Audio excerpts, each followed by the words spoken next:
Well, I should have really done something about it, to be fair. Right, hello guys, hope you're well. So we are just going to be doing a video with Phil, who did our 8-month transformation. So myself and Izzy are just going to be going through the journey with him and just asking him, some questions about how he found it and some good things and some things that he may have struggled with throughout the journey. So Phil, why don't you introduce yourself?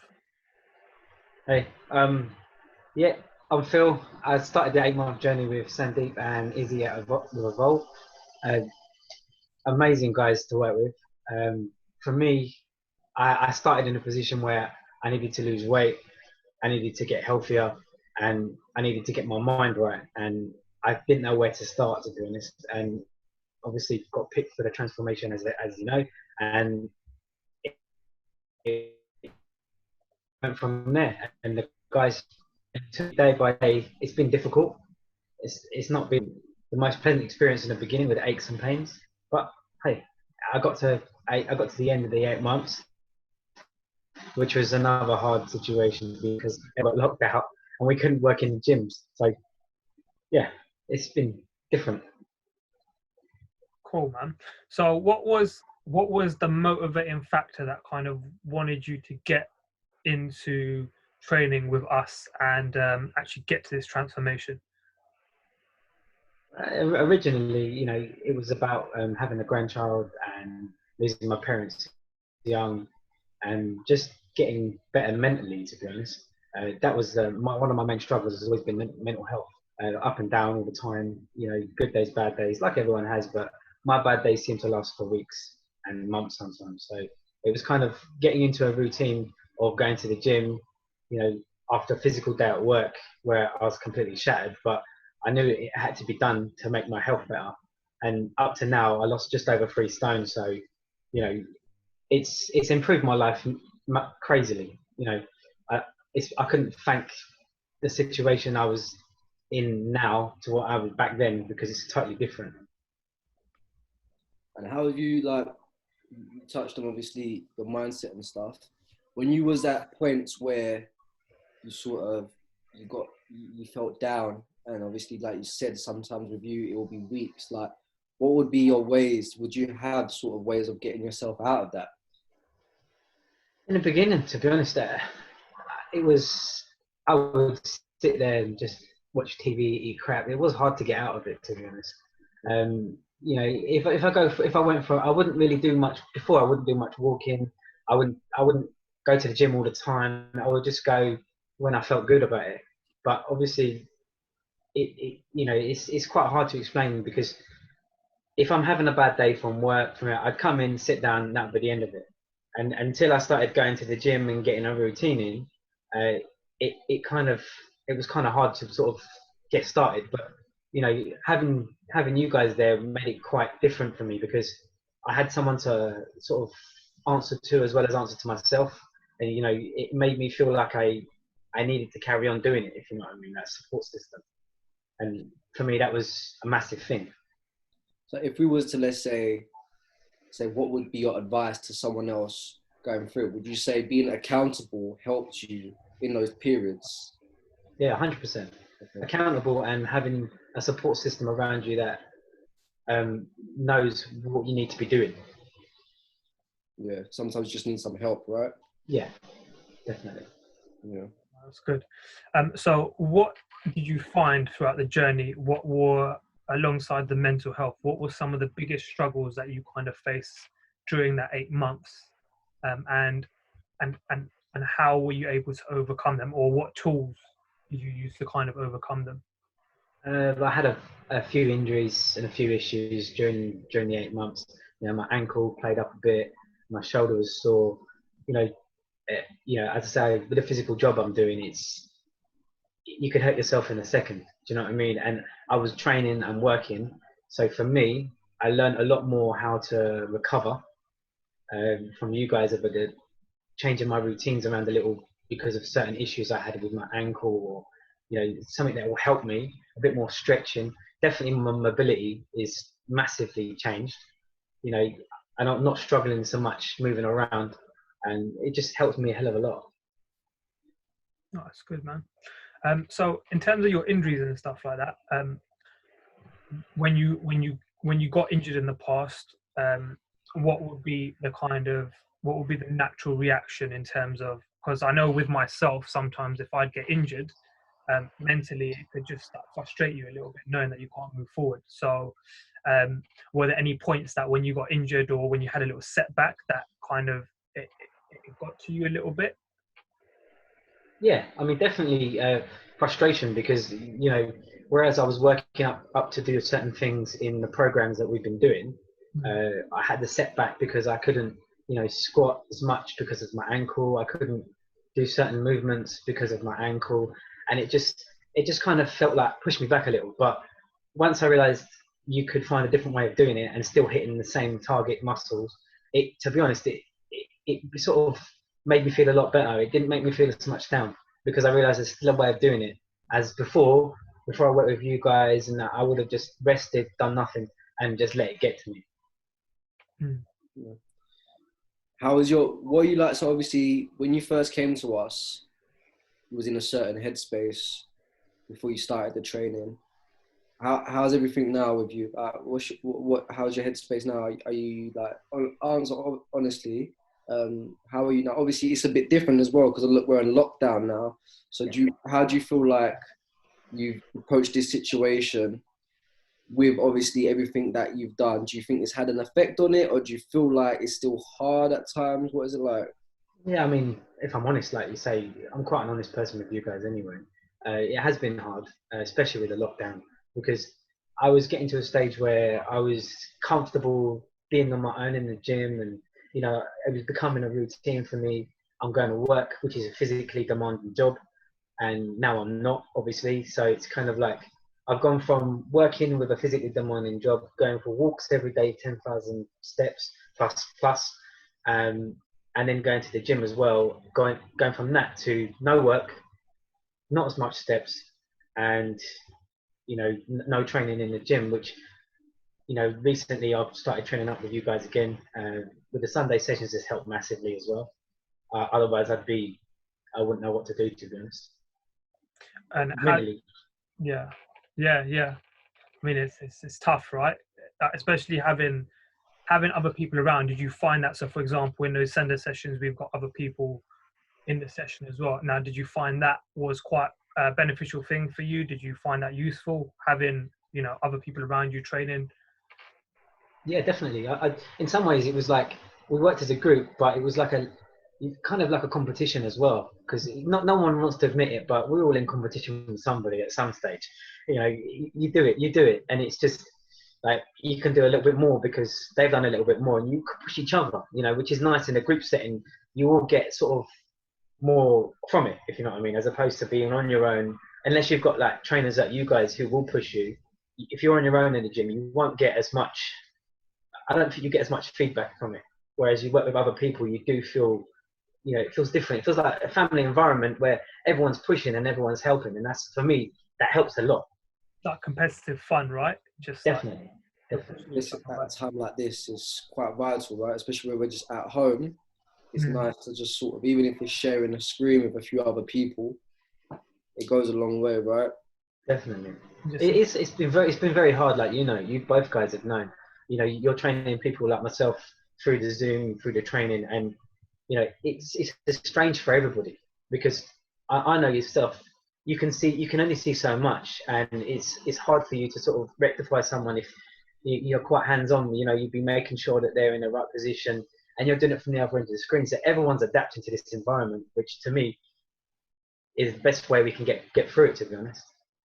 Yeah. So when it came to the nutrition, did you find that difficult to do, or did you feel like it was something quite easy to kind of pick up and run with?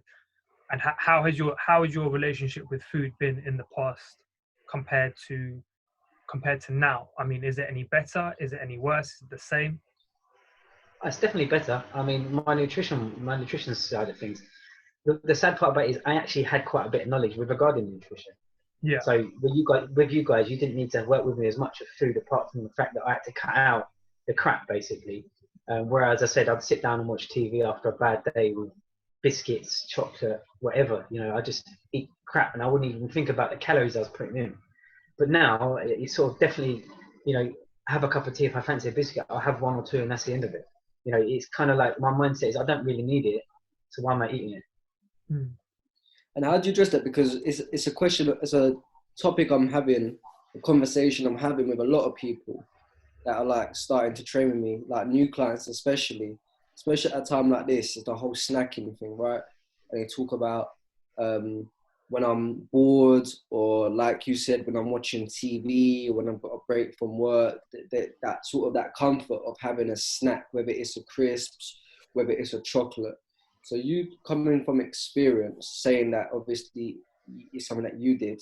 How did you approach that? What's helped you sort of stop stacking, if you can remember, sort of through the past? Yeah, I mean, with a sweet tooth, you know, it's if you're into chocolate, you're into chocolate. And what I've found for me helps is I'll get low sugar protein bars.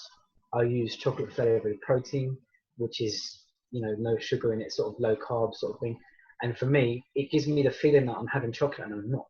So it kind of like, not everybody likes protein. And, you know, I've met my daughter, she's not really keen on it, you know, but she'll have a protein bar instead of having a bar of chocolate. So it's kind of like, for me, it just sort of replaced one with the other, and I just tried to work it that way, to be honest, because it's been hard otherwise. Yeah, that's a good tip. And did you find that when you were going through this whole process, did you have to make a lot of big changes as you were kind of changing your nutrition, and like you were making, you know, progress towards trying to eat a bit better? Yeah, I mean, I made changes of like certain things where we've always thought we eat a lot of quite healthy stuff anyway. We always pretty home cooked food thing anyway. It's just I would cut my portion sizes. I would check the weight of it a bit more. You know, making sure I wasn't eating too much. You know, I used the rules that I was taught by you guys with, you know, the palm, the protein, you know, the fist, you know, all them sort of things. It makes a difference. And just to learn a bit more, the tools to sort of teach you how to eat better. But as a rule, I would always stick to a 200-gram protein. You know, I'd go sort of my rice and potatoes and stuff. I was adjusting as and when I lost weight or didn't lose weight. Izzy was, you know, telling me to drop it down, go up. So it's just sort of learning how my body works and what I need, basically. And do you feel like you know your body better now in terms of what you need, what may be too much, and what may be too little? Do you have a better understanding of your body now? Yeah, definitely. I do feel there's definitely more understanding. As I said, for me, it's just a case of like most of us now, like we were saying, when you're sitting around doing nothing like now, you can sort of make up recipes. And, you know, I spoke to Izzy yesterday, and he was saying he's looking at different recipes of different things. You just kind of like play with food a bit more to make it healthy tasting and good for you. Do you know what I mean? So for me, that's quite good, you know, learning different things. I mean, is that quite an important thing? So, like going back to that point about the chocolate and the protein, right? So, like, you want to feel like what you're eating is tasty, right? Because you don't want to be eating bland food all the time, because really and truly that's going to make you go backwards, right? Now, is taste always going to be a big factor to you when it comes to your food? Because really and truly, you're not going to be able to eat like cardboard food all the time, right? So it's a case of, how did you make that adjustment with the taste and stuff like that, and trying to cut the sweet things out, like in terms of obviously taking on the higher protein? Did you find it a struggle, or did you do it like a step by step? Like, how did you go about doing that? In the beginning, it was a cold turkey, straight out the box sort of thing, and that I found hard because I had like sugar cravings and things like that. But after maybe 3-4 weeks of, you know, trying to sort of replace things with, as I said, protein bars and shakes, I kind of felt like I didn't really need it. And once I started to see the loss of weight, I kind of realized that it was more for the greater good that I didn't eat the crap. So it's kind of like,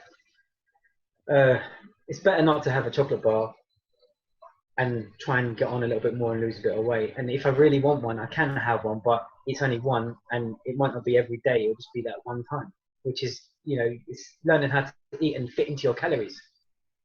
Yeah. I think that's a big one, right? Which a lot of people are not willing to put the time into it. And I think if you do put the time into actually these things like doing your numbers and like you said, preparing, then you actually realize you can have the things, but it's just all about, it comes down to that thing again about moderation, right?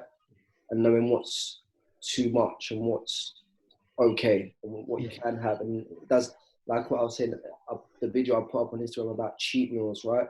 If you're able to put the time into working out these numbers, then it no longer becomes a cheat meal. It just becomes something you can fit into your overall diet. Yeah, it's definitely something I've learned. If I'm more active, it's strange because when I'm really active, I'm always hungry. So how I'm doing it is I'm using the filling meals like turkey meatballs and things that are filling for me, that are low in fat and high in protein. So I've just learned sort of to get around it that way. And I drink a lot more water than I ever used to. So it's kind of like better as well for me.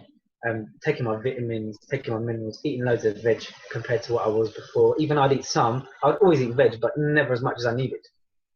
So I've kind of learned a lot more how to eat different things that I probably wouldn't have eaten before, because I don't know, maybe I was not that interested in eating certain things, and once I tasted it, it's not as bad as I thought. It's probably a psychological side of things, to be honest, which most of us get like. Yeah. And I think the other thing you're doing well, which is going to help you as well, is the fact that, like you just said there, you're doing your vitamins, you're drinking your water, you're eating your greens, right? Which is sort of the things you want to help with your general health, as well as your immune system and your energy, and just regulating how your body functions. Yeah. And I think a lot of people overlook that, because if you don't do those things and you feel a certain way, you don't feel motivated, not having those things is going to make it even harder to get up and train, right? Yeah, definitely. Start to feel ill if you don't. I mean, these are the things that come on if you don't pay attention to those things, your micronutrients, your vitamins, and stuff like that. So it's good that you're doing that, and that's probably another thing that's helped you be consistent, right? The fact that definitely. you're not just thinking about the weight loss, but you're thinking about your health and how your body regulates as well, and taking your vitamins, drinking your water, and eating your greens as well. Definitely. I say it's been a massive sort of realization of what food is for me, if you know what I mean. Is food a function, food an enjoyment? There's so many ways of looking at it. You know, whereas where I'd eat the chocolate and cakes and things like that before, did I really enjoy it? Probably not. Just a habit. And habit is the worst thing that can go through when you're struggling with food issues. And for me, a habit would be go to the petrol garage, buy a couple of bars of chocolate, eat them both.